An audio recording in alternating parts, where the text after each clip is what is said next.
तो welcome way guys, आपका स्वागत है मेरे चैनल राइडिंग सोलार वे में। और मैं हूं आपको रवि। अपने एक सब्सक्राइबर थे Navreet, if I am not wrong, तो उन्होंने एक बार मुझे पूछा था कि यार हम लोग बजट बाइक ट्रिप कैसे करें। उन्होंने बोला तो मैंने ढूंढा भी, काफ़ी ढूंढा, तो मुझे एक्चुअली कुछ ऐसा मिला नहीं। मैं यूट्यूब पे सर्च किया, नॉर्मल सर्च किया, तो इतने ज़्यादा सजेशंस मुझे कहीं दिखे नहीं, प्लस मुझे वीडियोज़ भी उतना दिखे नहीं जहाँ पे इस बारे में कभी बात की गई हो। तो मैं अभी क्या कर रहा हूँ, मैं ये जो वीडियो बना रहा हूँ कि हम लोग बजट ट्रिप कैसे करें, ये मेरे एक्सपीरियंस के हिसाब से बता रहा हूँ। तो मैं भी, मुझे बाइक चलाते हुए करीबन 7 साल हो गए। 2013 में बाइक राइड स्टार्ट की थी मैंने। तो उसके हिसाब से मैंने अब जो लॉन्ग ट्रिप्स किए हैं, जो मेरा पर्सनल एक्सपीरियंस रहा है, जो भी मैं आपको पॉइंट्स बताने वाला हूँ, ये उसके बेसिस से बताने वाला हूँ। अभी आपको पीछे का बैकग्राउंड नॉइज काफ़ी ज़्यादा होगा, तो उसको प्लीज़ अवॉइड करना, क्योंकि बारिश हो रही है और कुछ नहीं कर सकता, मैं कुछ भी नहीं कर सकता। उसकी आवाज़ आ ही रही है, मतलब टेरिस पे जाके बना रहा हूँ तो उससे भी ज़्यादा आवाज़ आ रही है, घर में रह के बना रहा हूँ तो उधर तो आ ही रही है, जो आपको अभी सुनाई दे रही है। ओके ठीक है, चलो आज का वीडियो स्टार्ट करते हैं।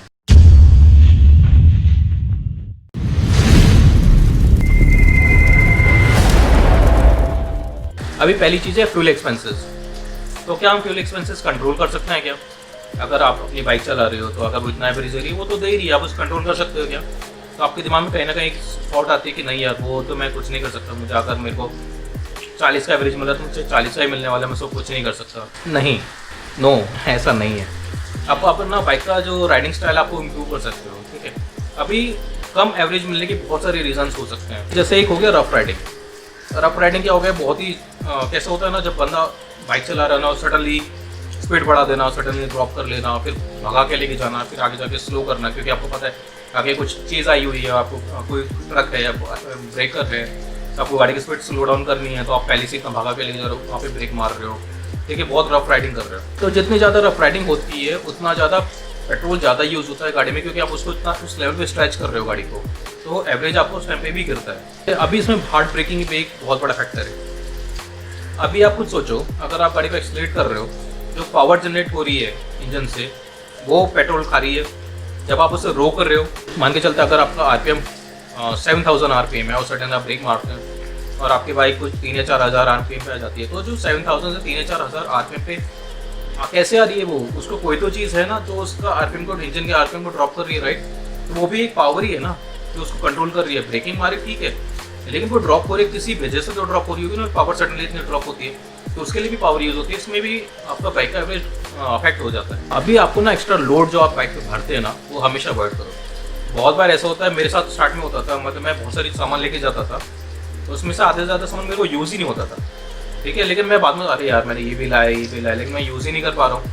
बहुत बार ऐसा होता था। तो मैंने टाइम के साथ ये सीखा कि आपको सामान लिमिटेड लेके जाना चाहिए, जो एक्चुअल में आपको यूज़फुल है, ठीक है। आप सोचो 4 पैंट रख लिया, 5 जीन्स रखे, 10 टी शर्ट रखे, लेकिन आप बाइक ट्रिप पे रहोगे तो most of the time jacket पहन के रहते हो, तो वो आपके टी शर्ट भी उतने यूज़ नहीं होते। अगर आपका टी शर्ट है तो आप रात में धो के सुखाया, सुबह तक सूख गया, ठीक है। तो ऐसे कर करके भी आप वो काम कर सकते हो। तो ओवरऑल प्लस उसके अलावा और भी बहुत सारे, अगर आप सामान कैरी कर रहे हो तो आप उसको भी कम कर सकते हो अपनी ज़रूरत के हिसाब से। जितना चाहिए सिर्फ उतना ही कैरी करो, उसके अलावा कुछ भी मत कैरी करो। अभी नाइट्रोजन फिलिंग, ये काम मैं बहुत करता हूँ। नाइट्रोजन गैस हल्की होती है एज कम्पेयर टू एयर, ठीक है। उसके जो नाइट्रोजन के मॉलिक्यूल्स छोटे होते हैं और एयर के मॉलिक्यूल्स बड़े होते हैं साइज में। टायर कंटिन्यू चलता है रोड के ऊपर, फ्रिक्शन की वजह से टायर गर्म हो जाते हैं।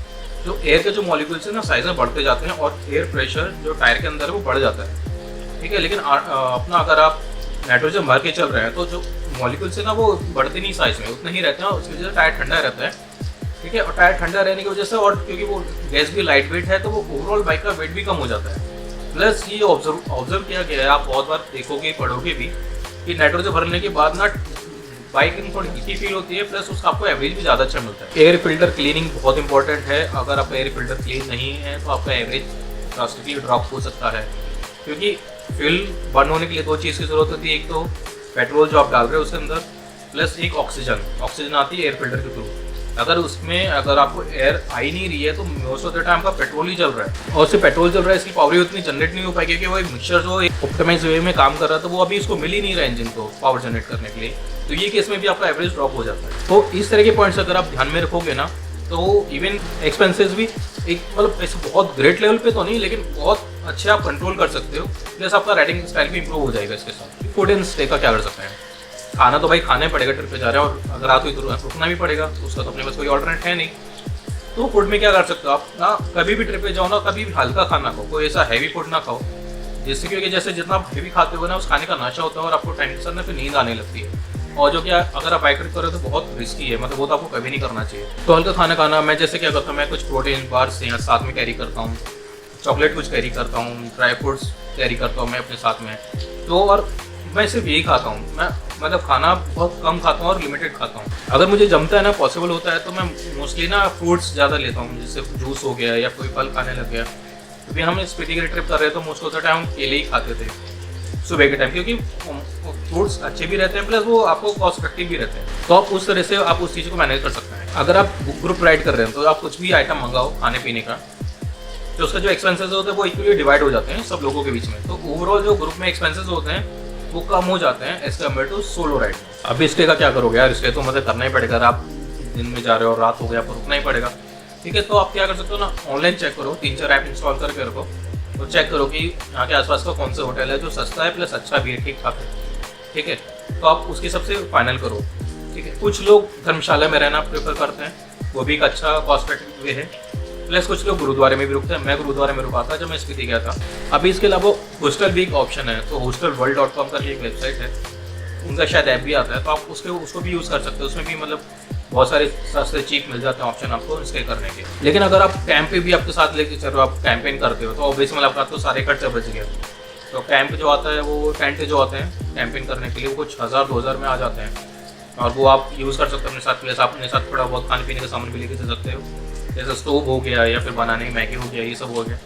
तो अगर आप ये आइटम भी लेके जाते हो ना, तो आपका मतलब ये स्टे का खर्चा तो ऑलमोस्ट खत्म ही हो जाता है। और जब भी कभी भी अगर आप स्टे कर रहे हो ना, तो ट्राई करना कि मेन सिटी के अंदर मत करना, थोड़ा सा बाहर करना।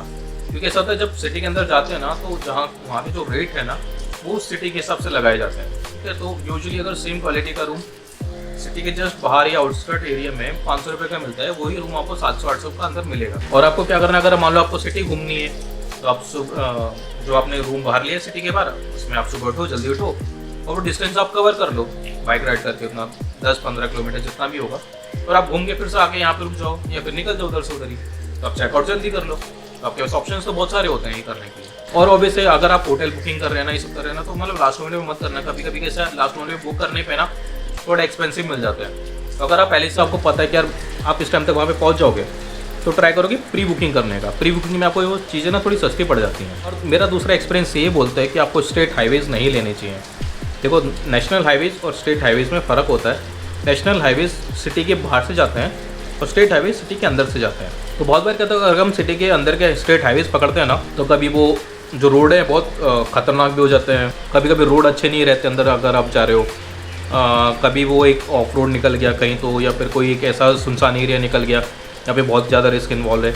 तो ये इशूज़ हाईवे पे नहीं होता। हाईवे पे आपको ढाबे मिलते रहेंगे, लोग मिलते रहेंगे, हाईवे पे चलने वाले ट्रक मिलते रहेंगे। लेकिन स्टेट हाईवेज़ में कभी कभी ये हो जाता है कि आपको रोड सुनसान मिलते हैं, आपको हेल्प करने के लिए भी कोई नहीं रहता। ये मेरा एक्सपीरियंस है राजस्थान का, उदयपुर से जब हम मुंबई आ रहे थे तब का एक्सपीरियंस है।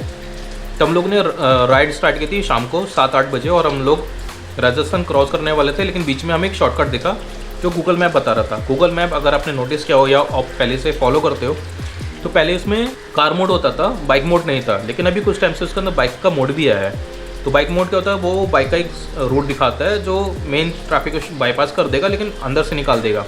ये दिन में ठीक है, लेकिन अगर रात में तो बहुत रिस्की है। कभी कभी तो दिन में भी बहुत रिस्की हो जाता है। तो हम लोग ने शॉर्टकट लिया, हमने मेन ब्रिज से यू टर्न मारा ब्रिज के नीचे से, और हमने वो स्टेट हाईवे पकड़ दिया। तो स्टेट हाईवे हम रात में करीबन 1 या 2 बजे बाइक चला रहे थे। तो नॉर्मल था पहले तो सडनली वो घना होता चला गया। घना मतलब पेड़ ज़्यादा दिखने लग गए, पेड़ ऐसे आपस में मिले हुए हैं वहाँ पे, और बहुत रोड हल्का सा नैरो तो चला गया, ऑफ रोड सा चालू हो गया थोड़ा थोड़ा। रोड बहुत मतलब रिस्की सा लगने लगा और एक अजीब सा डर लगने लगा अंदर। तो हम लेकिन रुक नहीं रहे थे, तो बीच में जानवर आ रहे थे, लोमड़ी आई, खरगोश आए, नेवले रास्ते में आए। अभी इस तरह के जानवर हमारे रास्ते में आते जा रहे थे, क्योंकि वो एक जंगल एरिया था जहाँ से हम क्रॉस कर रहे थे। और ये गूगल ने हमें मैप बताया था। ओके, ये मैप गूगल ने बताया हमें जब हम स्टेट हाईवेज़ पकड़ रहे थे। तो कभी कभी स्टेट हाईवेज़ बहुत रिस्की हो जाते हैं ट्रिप में, ऐसी इस तरह की राइड्स में, स्पेशली अगर आप अकेले हों तो। इसलिए ट्राई करना कभी भी स्टेट हाईवेज़, अगर आप ग्रुप में हो या फिर दिन में राइड करो तभी पकड़ो, रात में तो बिल्कुल मत पकड़ना। नेशनल हाईवेज़ लंबे हो सकते हैं डिस्टेंस वाइज, लेकिन वो सेफ़ रहते हैं, प्लस रोड भी अच्छे रहते हैं, वो श्योर होता है वहाँ पे। आप ना हमेशा ट्रिप का प्लान करो अरे मुझे वहाँ जाना है, मुझे ये घूमना है, वो घूमना है, वो ठीक है, लेकिन ये भी डिसाइड करो कि आप कौन सा रूट पकड़ के जाओगे, उस रूट पे कितने टोल आते हैं, या फिर इस रोड में कोई बीच में स्टेट हाईवेज निकलता है क्या। अगर मैं बाइक मोड फ़ोन पे लगा के चल रहा हूँ तो बीच में कोई एक्सप्रेस वे पड़ रहा है क्या। बहुत सारे एक्सप्रेस वे पे बाइक अलाउड नहीं होती हैं, तो आपको वो भी पता होना चाहिए यार इस स्टेट एक्सप्रेस वे पे बाइक अलाउड नहीं है, तो मुझे कोई दूसरा एक ऑल्टरनेट ढूंढना पड़ेगा। तो आपका प्लानिंग में ना पहले से रोड ट्रिप जो आप कर रहे हो बाइक से, आपको पूरा प्लान होना चाहिए कि यार मैं कहाँ कहाँ से क्या क्या पकड़ के जाने वाला हूँ, कौन से मुझे बीच में शहर आएंगे, उनका रूट का कंडीशन क्या है। इनकेस पता चलता तो ज़्यादा अच्छा है। तो अगर ये इन्फॉर्मेशन आपको ज़्यादा अच्छे से पता रहेंगी तो आपके राइड में कोई ऐसे मिसहैप नहीं होंगे, कोई आपको सरप्राइज़ नहीं मिलेगा। अभी जो कोई भी बाइक चलाओ उसमें ना आपका मेंटल एंड फिज़िकल हेल्थ बहुत इंपॉर्टेंट है। मतलब जो मैं अभी कॉस्ट कटिंग के वेज बता रहा था उससे अलग ये सब चीज़ें आती हैं। आपका डिसिप्लिन बहुत इंपॉर्टेंट है। आप कभी सुबह उठ रहे हो, कभी निकल रहे हो, आप कितना डिस्टेंस कवर कर रहे हो, इस समय डिसिप्लिन बहुत इंपॉर्टेंट है। आपकी बाइक की कंडीशन कैसी है वो बहुत इंपॉर्टेंट है। आपके सेफ्टी गियर्स कैसे हैं वो भी बहुत इंपॉर्टेंट है। तो मतलब अगर आप नोटिस करोगे ना तो ये सब अगर आप ध्यान रखोगे और उसके बाद आप ट्रिप प्लान कर रहे हो प्लस कॉस्ट इफेक्टिवनेस भी देख रहे हो तो आपकी ट्रिप ना मतलब बोलूँ ना बहुत सस्ते में हो जाती है। आई होप आपको ये वीडियो पसंद आया होगा। अगर आपको ये वीडियो पसंद आया प्लीज़ इस वीडियो को लाइक करो, शेयर करो और सब्सक्राइब करो चैनल फर्स्ट टाइम आए हो तो। अगर आप मेरे पहले से सब्सक्राइब हो तो thank you so much for being with me. अगर आपके कोई कमेंट है, कोई सजेशंस है, प्लीज़ कमेंट बॉक्स में लिख के बोलो। I will try to improve over it. Okay, अगर आपके कोई पॉइंट्स हैं जिस पे आपसे कोई चाहिए कि मैं उसके एक और वीडियो बनाऊँ कभी, तो आप प्लीज़ वो पॉइंट शेयर करो।